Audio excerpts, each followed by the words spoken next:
In the aftermath, as we have seen, many homes are damaged and unsafe to be in. Tonight, residents may see stickers on these structures. Russell Kinsaw is sharing what they mean and what residents in need should know tonight. This is what the neighborhood looked like near Cates and Academy moments after the tornado. The storm came through on Friday, did extensive damage to my house. Stacy Nash has damage to the roof and exterior walls of her home. I know there are parts that I wouldn't go roaming around when there is strong winds or rain.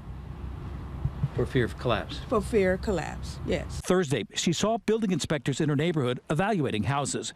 Mayor Kara Spencer has spoken about them. We have dozens of building inspectors from around the region engaged in helping us. But Nash has heard frightening rumors. And once you get a particular sticker, you would have 10 days in order to remove the contents of your home. That's not true. Volunteer engineers and building inspectors from across the state are in St. Louis as part of a disaster response called Missouri Save Coalition.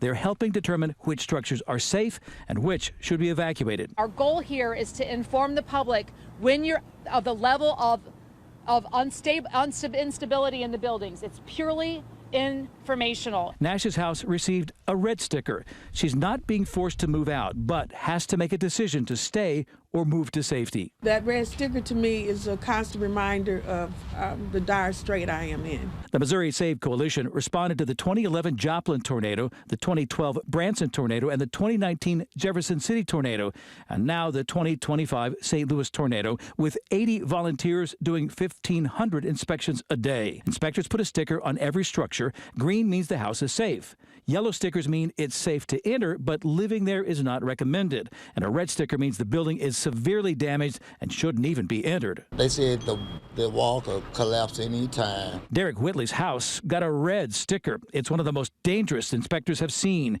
He wants to move out, but like so many other storm victims in damaged houses, he has to find somewhere else to go first. You're looking for a place? Yes, I'm still looking, yes. So I haven't found anything yet, but we're all looking. Plan to get out soon? Yes, as much as soon as I can. Safety an issue? Yes, it is. The volunteers will visually inspect every single building in the tornado zone, and that information will give the city a very detailed map of every damaged building and the level of damage caused by the tornado. Russell Kinsaw, First Alert 4.